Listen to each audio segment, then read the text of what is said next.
Welcome to the Young CPA Success Show. If you're a young accounting professional, this podcast is your ultimate guide to navigating your early career. Join us as we share valuable insights, expert advice, and practical tips to help you kickstart your path to success and excel in the accounting industry. Let's embark on this exciting accounting journey together. All right, Joey, so we're going to talk about plans. Ooh, my favorite.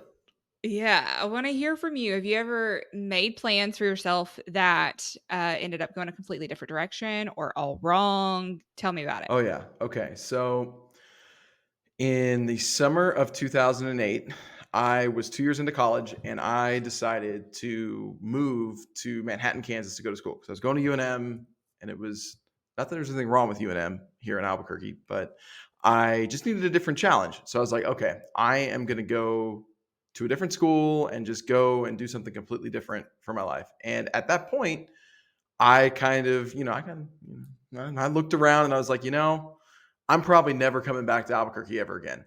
I'm going to go to this. I'm going to go to K-State. I'm going to kind of figure it out from there. And then, I don't know, maybe I move to San Diego, or maybe I move to Dallas, or maybe I move, somewhere else kind of cool in my 20s and do all these types of things. And, I did some of those things. And then here comes life, and life happens, and I get an opportunity to move back to Albuquerque in the summer of 2018. So a whole decade, this plan worked.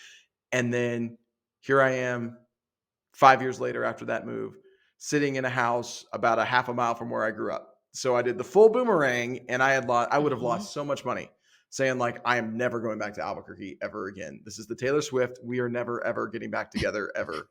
And then we did. It's funny how plans work like that sometimes. It's exactly how that works. What about you? Yeah. So I, midway through my career, decided I was burnt out on accounting. It was all it was ever going to be for me. I did not want anything to do with it anymore. I was ready to walk away. And I did, in fact, walk away. And I said I was never, ever coming back. I was done. This was not for me. And then 3 years later, I was back in accounting. It was a great experience. And look at you now. And here I am still back in the industry. And granted, I learned so much from that opportunity.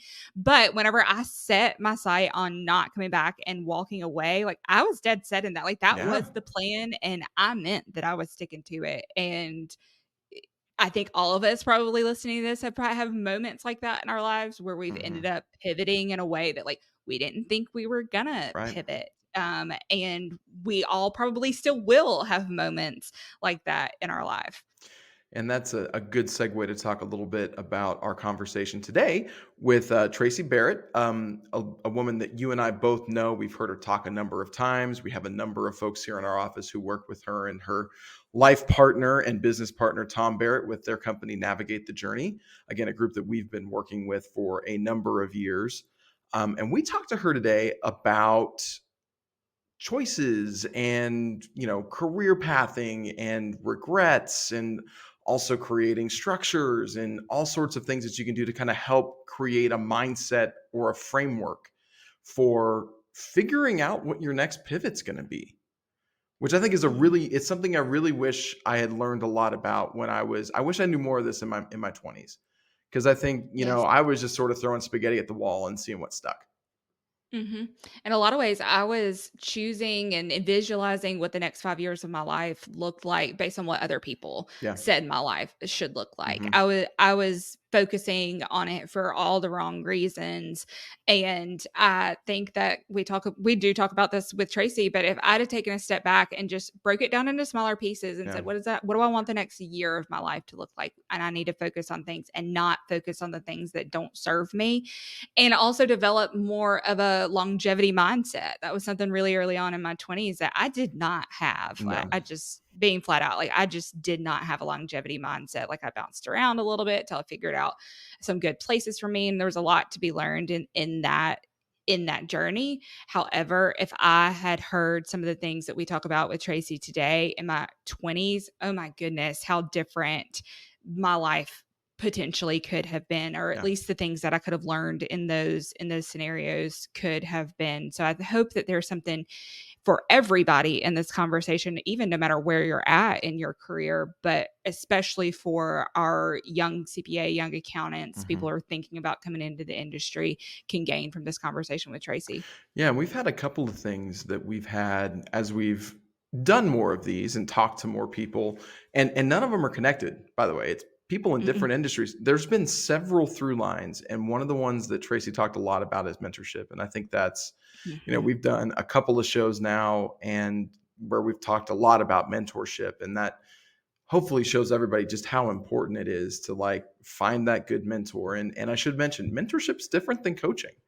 We actually did an exercise on that here in the office this week where we looked at the difference between coaching and mentorship. And the number one difference between the two is that mentorship is driven by the mentee. The person who is seeking the mentor has to drive that relationship. You have to push that forward. Whereas coaching tends to be from the coach down to the coachee, I suppose, keeping the nomenclature. Mentorship goes the other ways. If you're looking to get some mentorship, you're looking to talk to someone, it is your responsibility to go out there and identify people who are going to talk to you and really invest in that relationship. You can't wait around for a mentor to come to you. You've got to go find that mentor. So that's my challenge for the audience today, is to talk a little bit and maybe try to figure out who your mentor is and how you're going to go approach that individual to try to learn from their experiences, not get advice from them. I love that. So I hope that y'all all enjoy this episode with Traci. And like Joey said, go find your mentor. Well, I'd love to start with your time at HGTV, because that is, I remember that HGTV has been around for most of my television watching life. It's been a thing in my life for pretty much the whole time. Yeah. And there's a lot of Saturday and Sunday mornings in my house that are spent kind of watching HGTV and dreaming and manifesting and kind of trying to figure out what we want our lives to look like. Yeah. How did that kind of start for you? Like, what about that kind of piqued your interest in terms of where you were professionally at the time? Yeah. So I don't know what it was, but when I was in high school, I just felt like I wanted to be in the television world. I was just kind of drawn to that. And I don't know if it's because I, performed on stage and I just sort of felt like that was a natural progression. So when I graduated from college, I was like, I'm just going to get a job in the television world. And so I was in the broadcast world, your typical ABC, NBC, CBS. And then cable was much like what we know the digital universe to be today. So cable television was like the wild frontier. And I really just wanted to be a part of that. I wanted to be in that world. And so I just started interviewing at different cable networks and heard about other cable networks starting up. And so somebody gave my name to another person that was trying to hire for what was going to be called HGTV. It was going to be a home and garden network. And I interviewed and got the job. And I was I think I was the 25th hire. And, just a small group of us. You could fit us all in one room, launched the network at the end of 1994.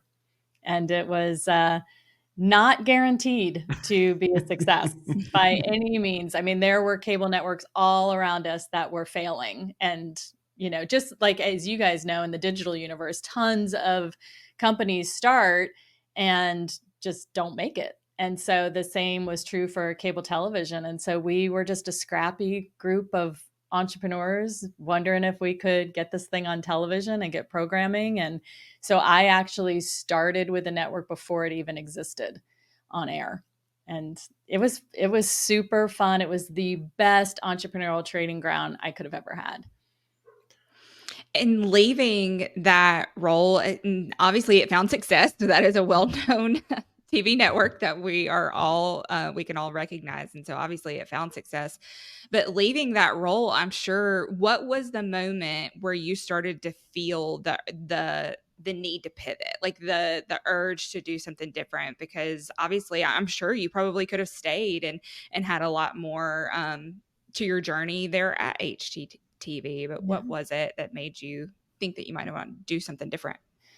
Yeah, I was in the television industry for over 20 years, and I was there for almost 20 years. So the vast majority of my career was at HGTV. And I think, when you think about longevity in one company, I don't know if a lot of people think about that today, because it seems like there's a lot of jumping around, and you might stay in the same industry, but you might switch companies, or maybe you switch industries. And in some regards, that trajectory is great, to have all those options and to feel like you don't have a lot of fear with jumping around. But I think, one of the pluses of staying someplace for a very long period of time is that you are really able to grow and learn. And grow yourself, learn about an industry, learn about the dynamics of a team, learn how to build a company. And so sometimes I think that, and hopefully for your listeners who, many are just starting out in their career, can appreciate staying where you are for a while, and sort of resting there. And when the going gets tough, not to just jump ship because, oh, I don't like it. I don't like how I feel. I don't like the feedback, or whatever it might be. And then you leave. I think there's plenty of good reasons to leave a company, but I think just not feeling comfortable is not one of them. We need to feel levels of discomfort. We need to feel the growing pains of a company and the growing pains of our own journey. And I think that I really somehow, some way, just realized I was with a great company, and I was going to be willing to flex and learn as it grew. And so we grew from having zero revenue to becoming $1 billion media company before I ever left. And so I got to see every single stage of that. And the value in that was tremendous. But then also, I always was seeking out mentors. So I always wanted to be learning from somebody that was just a little bit further down the road. And so, and getting to climb the corporate ladder and getting a lot of responsibility. And then, of course, there was the glamour of HGTV and the fun of it, and all of that was great. I think that, almost 2 decades into that, I felt like, was there something else out there for me? There was nothing particularly bad going on. I mean, it was a high stress job. I was traveling a lot. I had young kids at home. I felt really stretched then as just a business executive, as a working mom, as a wife. It just was a lot. And so I think that, coupled with feeling a little bit of restlessness, like, I wonder if there's something else I can do. Is television it for me? What would it feel like to try something new and be known for something else? Everybody knew me as HGTV. And so I think, I just kind of hit that crossroads and wondered, like, as my book is called, What If There's More? And so I wasn't pushed out. I wasn't laid off. I wasn't, there was nothing pushing me out, but there was a pull. There was like this curiosity, this what if. And I think I just kind of gave into that pull. Not right away. It took me a couple of years. I kept saying, this is going to be the year that I make the leap. This will be, and then a whole year would go by and I'd be like, all right, this is going to be the year that I'm going to, So it wasn't like, it wasn't this big spontaneous thing. But I just finally hit the moment where I was like, all right, I feel like the moons have aligned. I feel ready. I'm going to go ahead and pivot and see what happens on the other side. I think that's something that resonates a lot with my generation, kind of here in our mid-30s right now, sort of maybe not too far removed from where you were when you started getting those feelings of maybe there is a little bit more. I've talked with friends, I've talked with my wife about this too, where I think the biggest fear that we have at 35 is waking up one day and realizing that the last 5 years have just gone by in a blink and we haven't made any progress on these other things that we've got going on. Like, that was where my mind was going, was like, man, if you've been with somewhere for a while, and I think it's good to, there are good reasons to leave. I think I've also learned a lot more when I've stayed in certain places, like being very careful about when to leave and, making sure that I'm doing it. If I am leaving, it's because I'm going to learn something new, not because I'm running away from something bad. But yeah, that just really resonated with me as part of that story, which was, it was something that took you a little while to like really get comfortable with. And it's a couple year process to sit there and say, I am really going to pivot on this. Like, it's not something that just you snap your fingers and it goes. Yeah. Yeah. And I think that's one of the things I love wrestling through with clients now is really that, okay, let's look at the whole picture of your life, and not just work. Let's look at everything holistically before we make any changes or decide what we want to do. Or even if you've already made the change, where you want to go next. So let's look at the whole picture and decide, okay, what are the changes we need to make? What do we really want for our future? What do we feel is missing? Or where are the voids? And really piece together what you want to do next, as opposed to kind of that, I feel like I'm discontent, so it must just be work. Or I feel like I'm discontent, so it must just be this relationship I'm in. Or I feel like I'm discontent, so that means I need to buy a new house, or whatever it is to say, okay, no, let's hit pause. Let's really look at everything that's going on, because it could be a simple change. It could be that maybe you're in the right industry, but you're at the wrong company. Maybe you're at the right company, but you're in the wrong role. Maybe you're in the right role, but you're looking at it completely wrong, And so really taking the time out to process through those feelings and go deep, even if going deep might not feel comfortable. I think the people that are most self-aware are the ones that are willing to, one, look at themselves and willing to get a little uncomfortable and ask themselves some hard questions about priorities and fit and, what really should I be doing and where should I be leaning in and where should I be leaning out? Those are the people that are going to have just a more meaningful and purpose-driven experience, especially at work. Joey and I have had this conversation multiple times about how early on in our careers, we bounce around a lot. Like, I mean, it's not something that I'm necessarily proud of looking back, that I'm like, man, I really should have stuck that out to see what I could have learned through that situation. Granted, all of that has gotten me to where I am now, and it's all good. There's all been things that I did learn in those situations. But if I could go back and tell my younger self something, it would be, just like you said, get comfortable being uncomfortable and really evaluate why behind if I was feeling that antsy urge to leave. Like, what was it? Was there something more I could have learned and something more that I could have worked through in that position? Which, like I told you, in terms of prior to the show, your talk that you had with us on longevity mindset, a lot of that is where I wish I would have had more of a longevity mindset early on in my career versus being now in my mid 30s and developing that longevity mindset. Like, man, what did I miss out on early on in my career that I could have learned more from? And like I said, it all worked out. I'm very, very thankful, but it is something that I am now more comfortable being uncomfortable in my feelings and really working through what's at the root of how I'm feeling. So I guess in that, speaking to somebody who's early on in their career and is not comfortable being uncomfortable, what advice would you give them in that stage of their career?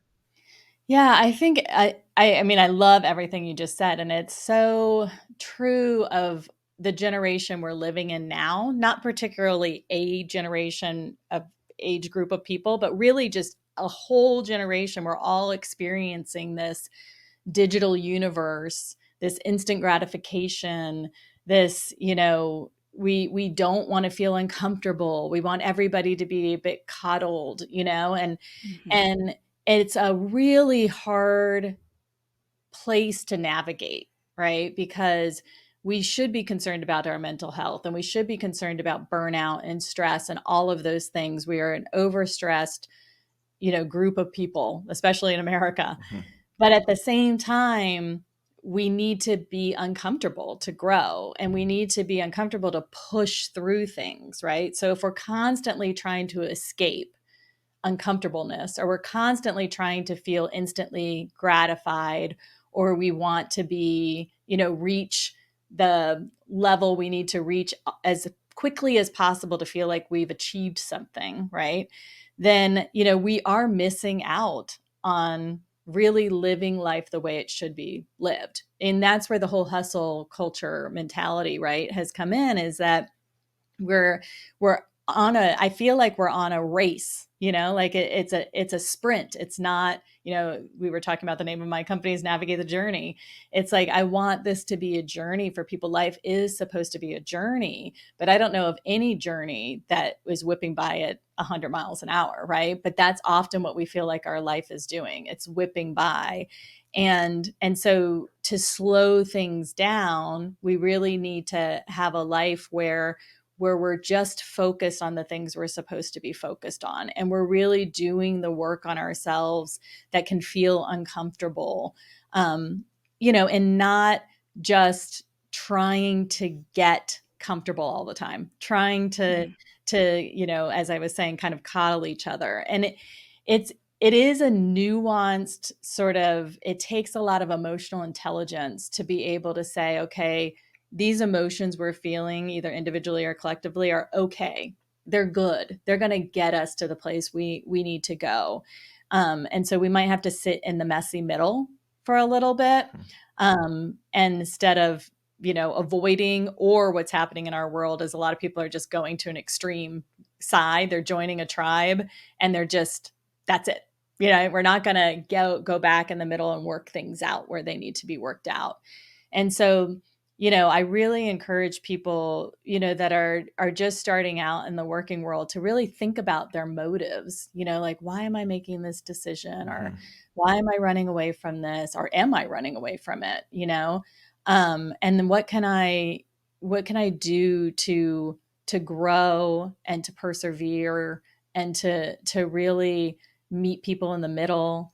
And some of that, this is why I so believe in mentorship and finding somebody further down the road that has just a little bit more perspective than you do.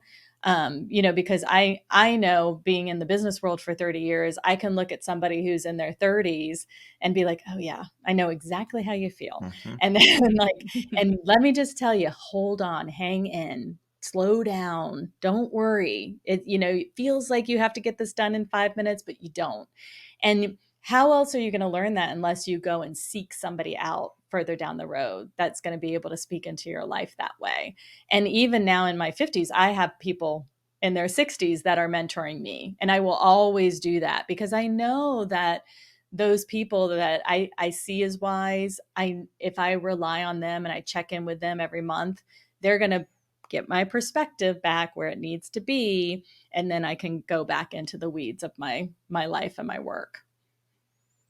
It's what you're saying reminds me a lot of conversations I have with the high school kids that I work with here in town, where we were working on a project at the school that I work with, where, we were trying to figure out the vision of the school for the next 10 to 15 years. And the number one thing that the student said was like, we want immediate impact. And I was like, yes, I love the energy, but also you're 17 and 18 years old. It's okay to be 17 and 18 years old and just kind of figure it out and not have to wear the burdens and feel like you have to carry the burdens of the world on your shoulder and solve all these problems now. Like, just be 18. That's cool too. Yeah. And that's part of that holistic thing that I think a lot of times accountants tend to struggle with. We tend to throw ourselves into our work, and it's a lot of work sometimes. And it's, one of the things that I lacked a lot when I was younger was that balance or the synergy of like what was going on. And I used to wear struggles at work personally, like it was not a good situation. And I think there's the piece that I was missing was I did not have a good mentor to say like, hey, as Adam Hale, our boss, loves to tell us, dude, you'll get it done tomorrow. It's cool. You don't have to do it tonight. You can do it tomorrow. It's just accounting. Yeah. The world's not going to end. It's fine. So I really like, again, not to harp on the name of your company too much, but I do love that idea of like, we're all just kind of navigating this, because I've got a client now who's going through it's their 10-year anniversary of their company. And one of the questions I asked him was, look at today and look at what you thought today would be at, 10 years ago. How different is it? And his response was like, oh man, it's so different. He's like, in one sense, it's the same, but in the other, it's exactly different. And that's the thing I love about kind of life and plans. As a planner, it's tough to kind of understand how to move and fluctuate, but I'm sure when you look back on your career, or even look back at HGTV as you were there for 20 years, how different was that at year 20 versus what it was at year 0 and where you thought you'd be at year 20? Yeah, exactly. I mean, it's when you're working for a company that's just starting out, everything seems so uncertain and scary and unknown, and you don't even know what you're going to look like. And, and then you fast forward 20 years and you've been, merged with other companies, you started other, you're this massive entity. And it's really hard to even hold on to who you once were, So this is why I think the power of having a mission and a vision and core values and all these things that we help companies do, they seem like, oh, I guess I'm just supposed to do that. But they're really what they are. They're filters and they're compasses to really keep your company on track. So no matter how big you get, you can remember why you existed in the first place, why you came together as a team to begin with. What are your boundaries? What are your thresholds? How are we going to behave and act towards each other? And then always asking yourself, why are we doing this, right? What's the purpose behind this? And then what is the part that people play? It doesn't matter if we're a team of 5 or we're a team of 5,000. Like, what's the part that the team plays in achieving this mission? And then where do we want to go? Like, like you were saying, who do you want to be 10 years from now? Who do you want to be 5 years from now? Okay, well then what do we need to do in the next year to get there? Right. And just keep whittling it down. And does that mean we're controlling our universe? No. Things are always going to happen. Economies are going to change. People are going to leave. They're going to come and go, all of those things. But when you have a plan and you have a guidebook, you feel like you can kind of let go a little bit. You feel like that you can say, okay, we know where we're going. We know what our intentions are. We know what our purpose is. And we're going to stay focused on these things. And the filter is what we're not going to work on. Right? So if things happen and things change, that's okay, because we know where we want to go and we can pivot. But what we want to do is not work on the things we're not supposed to be working on. The things that aren't going to serve us, the things that are distractions, right? Or, what's really good, I think, for individuals and for teams is to not get tripped up by what the competition's doing, right? Let's stay true to what we want to accomplish and not to get fearful and let those fears, dictate what we're going to do. So like when we were starting out at HGTV, one of the fears was that just a bigger company that was already in existence, like a Discovery Channel or something, was going to just come out with their own version of HGTV and squash us, right? Somebody with more money and more distribution and more clout was just going to squash us. And we kept saying, geez, it's kind of weird that nobody's come out with a competitor yet. Like there was nobody ever came out with another home and garden cable network, which could have happened. And I remember our CEO saying, it doesn't matter. It doesn't matter. Like, stop. We don't need to worry about that. Just keep doing what we're doing. We have a clear mission. We have a clear vision of who we want to be. And whoever comes out, it's not going to be the same as ours. So we just need to stay true to who we want to be. And I say that even to individuals when I'm working with individuals and we're talking about planning their life. It's like, don't worry about other people. It's almost impossible not to because of social media. But let's try and get those images out of our mind and only focus on who you want to become. What do you want to accomplish? And let's get rid of all the other things that don't matter. What matters to you? And let's focus on that. Because the second you open Instagram or Facebook, you are going to be twisted. So hold true to what you want so that those images and those messages don't derail you. I love that you brought that up. I love setting goals for myself personally in lots of facets of my life. I love the idea of career pathing. Like that is very important to me. And Joey, like I said, we've had lots of conversations about that.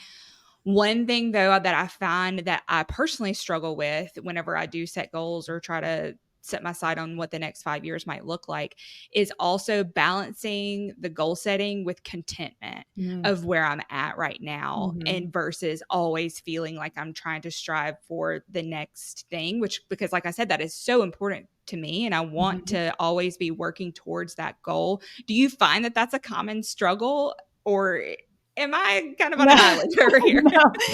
No. And I can completely relate to you, right? Yeah. Yeah. Hands up.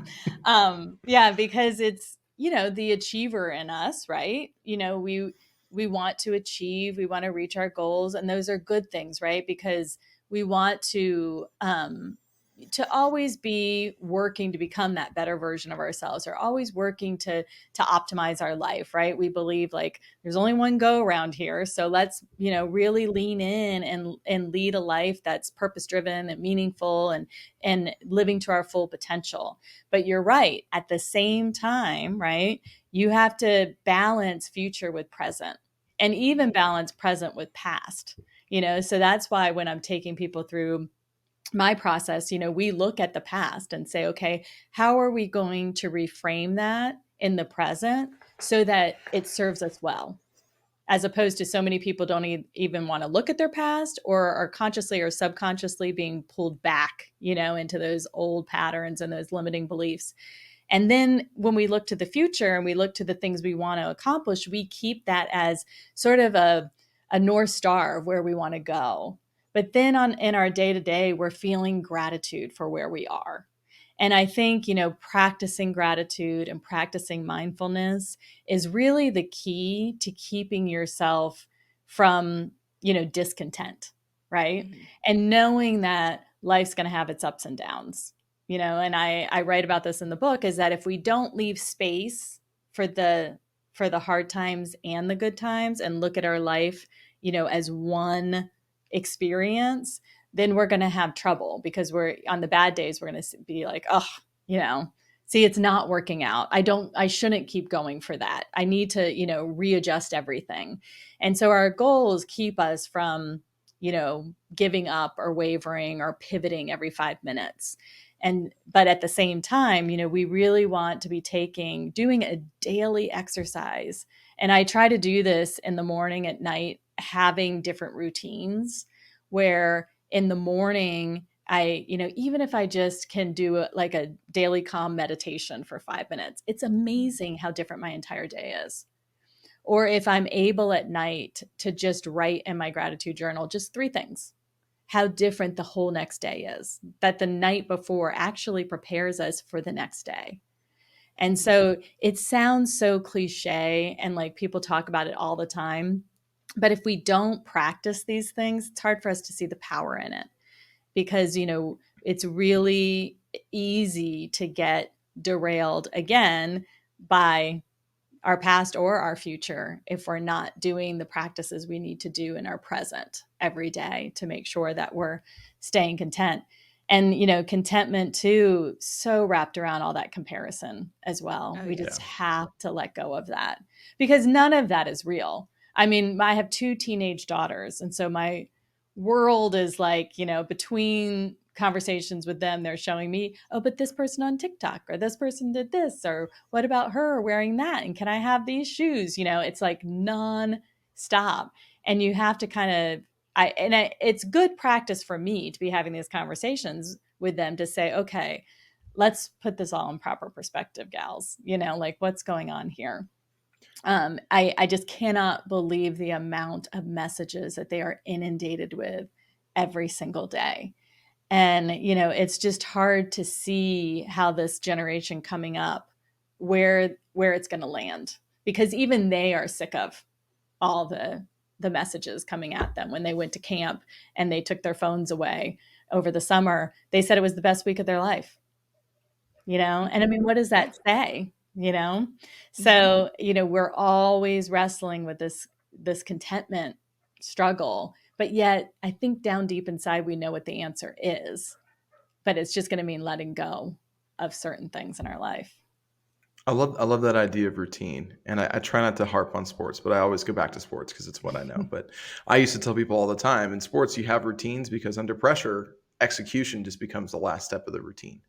Mm-hmm. And that reminds me a lot of like some of the things you're saying about coming up with good habits. We were really diligent here about going out and going for a walk in the morning in the summertime.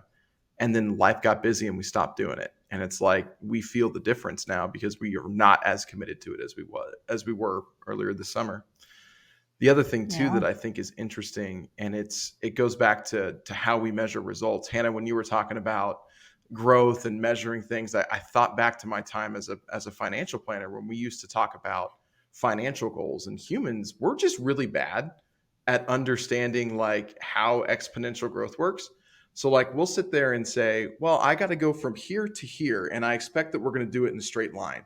And what we really do is we make a little bit of progress. And then the very end of it is where we get like the last 80%, like the last 2 to 3 years of a goal.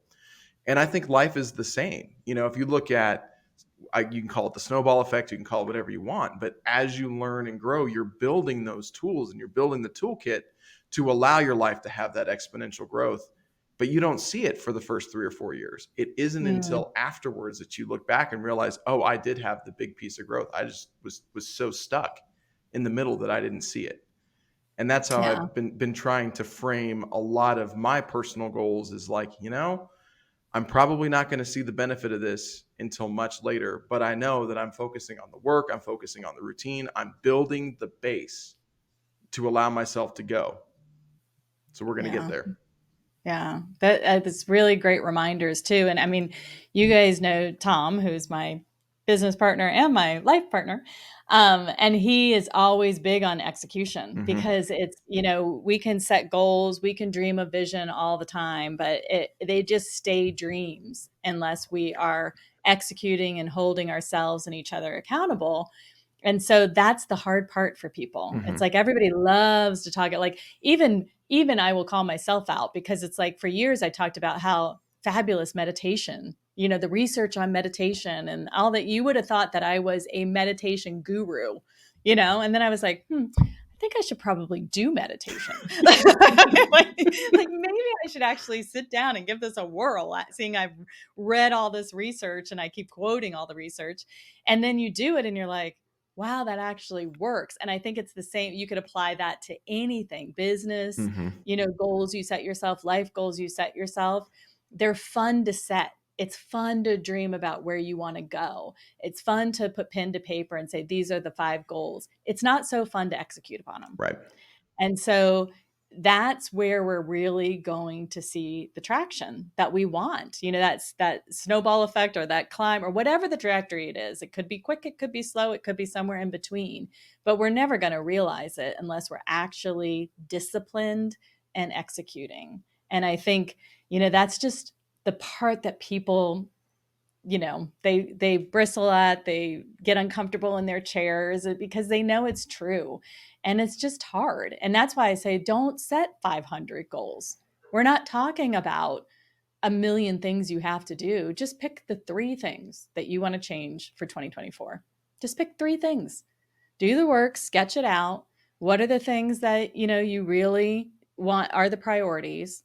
And how are you going to either optimize them, change the things you need to change, or add the things you need to add, and then narrow it down and stick to those and let everything else be secondary, you know? And I think if people do that, they'll be able to see some of the traction. And it doesn't matter what age you are. You could be very, you know, in your 20s, you can be a teenager, or you can be, you know, post-career and be in retirement, but you should have some idea of what you want the coming year to look like. And then don't treat it like a New Year's resolution. Treat it like an entire year goal. Who do I want to be? What do I want my life to look like this time next year? And just write 3 things down. Yeah, and I love that you're breaking that down into something small, because I know for me, I can sometimes get overwhelmed with trying to think about what the next 5 years should look like, what those goals should be. And even right now for myself, like I'm like, I don't know. I don't know what the next 5 years should look like. So I get a little overwhelmed when I start trying to sit down and think about that. But realistically, like you just said, like I could break that down into what do I want the next year to look like? What are these 3 small things that I really want to work on and focus on instead of getting so overwhelmed with the next 5? And I think that also would have been so great for me to have known in my 20s and have thought of in that way in my 20s of like, I was thinking of like what I should be and like what everybody else in my career field says that I should be, at this point in my career when I was in my 20s. And realistically, I'm not that now in my mid 30s. So it has definitely changed, but that would have been a huge perspective shift for me had I known that in my 20s. Yeah. Yeah. And I think too, like, I love that, wanting what's worth wanting, I think is a very big question everybody should ask themselves. Like, starting with like, what do I want? What do I want for 2024? Okay. Write that down. Are the things that I want the things I should want? And the things that I want, are they worth wanting? Is it really going to help me be the person I want to be, or help me have the life I really want?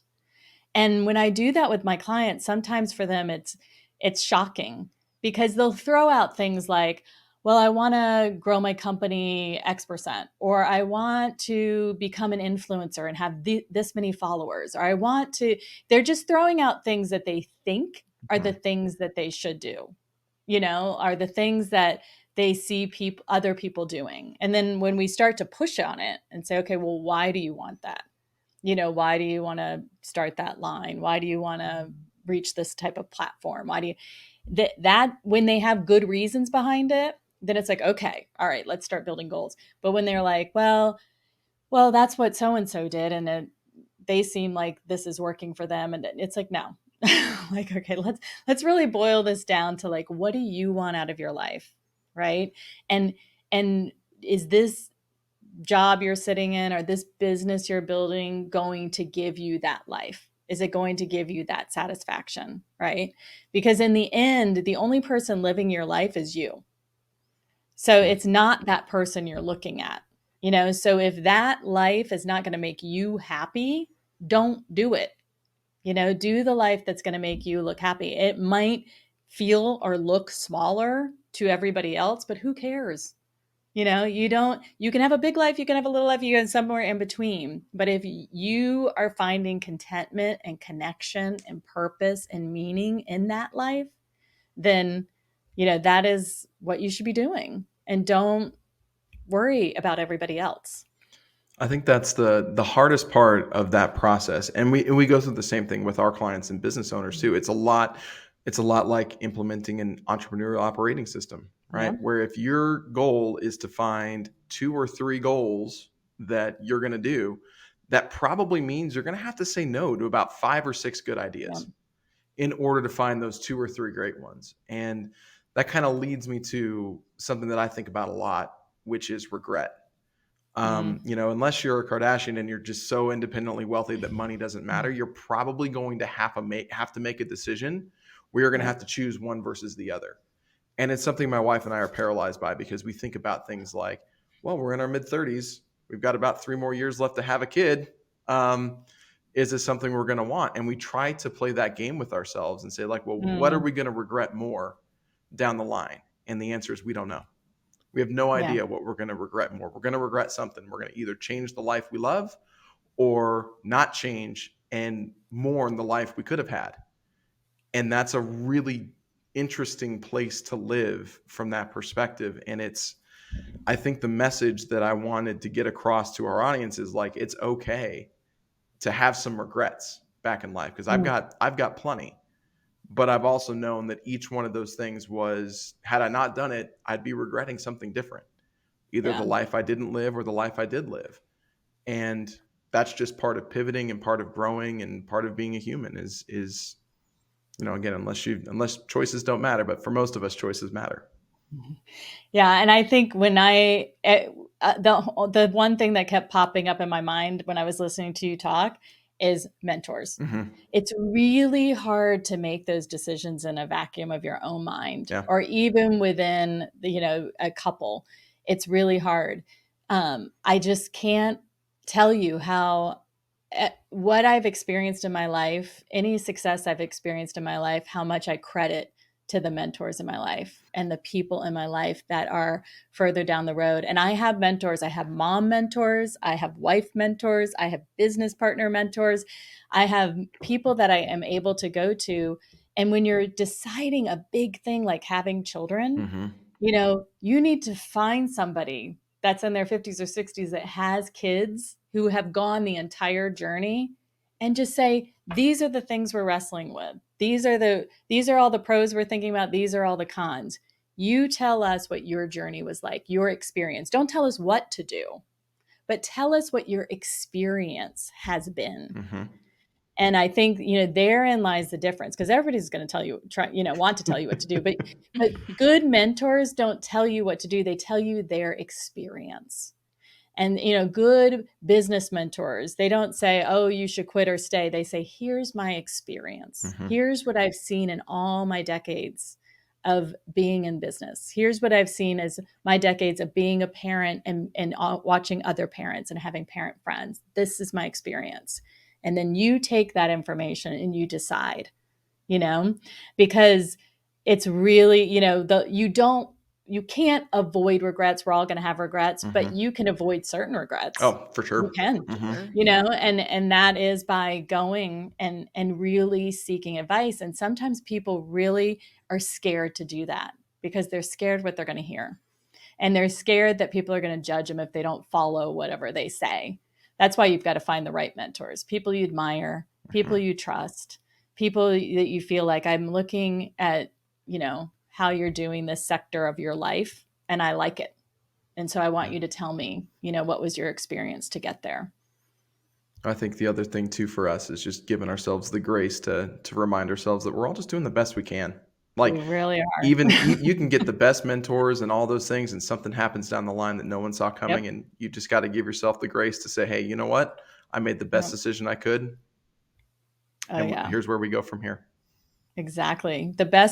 You're never going to be able to figure out what the right decision is, but you're going to make the best decision you can with the information you have. Yep. That's it.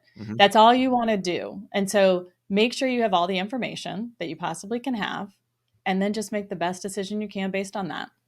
That's it. That's all you can do.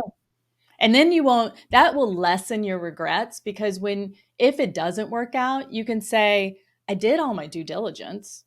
I did all the due diligence I could have done, and I made the best decision I could have. So what's there to regret? If it didn't work out, it didn't work out. Maybe I was supposed to experience it for another reason, and I don't know that yet. Well, Traci, I don't know if you knew you were signing up for 40 minutes of therapy with me and Joey, but I feel like that's what this was. It was so great to talk through all of these things. I get so much from you every time I hear you speak. And to our listeners, if you've not read Traci's book, What If There's More? Finding Significance Beyond Success, Joey and I both literally have it right beside us. I highly suggest that you do that. I feel like this is so beneficial for anybody at any point in their career, literally from start to finish and beyond. I've gotten so much from this book, so I highly recommend to our readers to do that, or our listeners to be a reader of Traci. But if our listeners do want to connect with you outside of the podcast, what's the best way for them to do that? Yeah, they can go to navigatethejourney.com and you'll find us there, and you can reach out. There's plenty of little call to action buttons you can click, or you can just find me at Traci@navigatethejourney.com. If you want to shoot me off an email, I'll respond to you as well.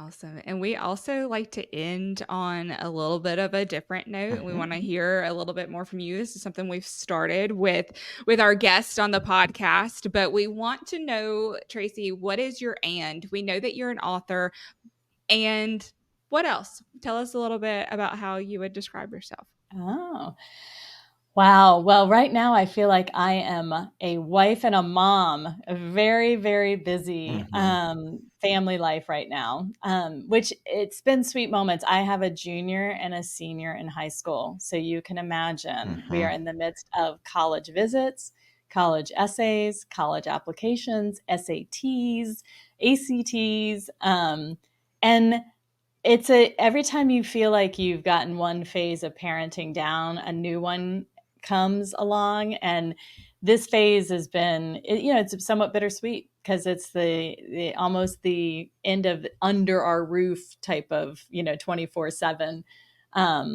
trajectory. And now we're getting ready to launch our first bird out of the nest, and then next year, the second. So that is the first thing that pops to my mind is like, wow, I'm in the midst of these last 2 years of high school, loving every second of it. I mean, the conversations, the relationship, I mean, it's just a beautiful, beautiful phase. And lovely, but it's also a lot of work I feel like it's a full work, and then it's, but exciting too. I'm super, even talking to you guys on this show and thinking about your listeners and the beginning of like starting a whole new work life and just, I mean, just how wonderful and exciting it is to launch into the world. And that's why I love our conversation about just slowing down and enjoying. It's life is such a beautiful, amazing thing. So just kind of rest in these moments as you're kind of, there's no rush. So. Well, Traci, thank you so much for joining us today. We're excited to learn and talk with you more and read your next book. I don't know if there's another book down the road, but I'm sure there will be. So thank you so much for joining us, and we can't wait for everyone to take a listen. Oh, thank you guys. This has been so fun. Thanks for having me. If you're a young CPA looking to develop in their careers, we're always looking for great people. Visit our website for remote work opportunities with Summit Virtual CFO, or find all our open positions at Anders CPAs and Advisors.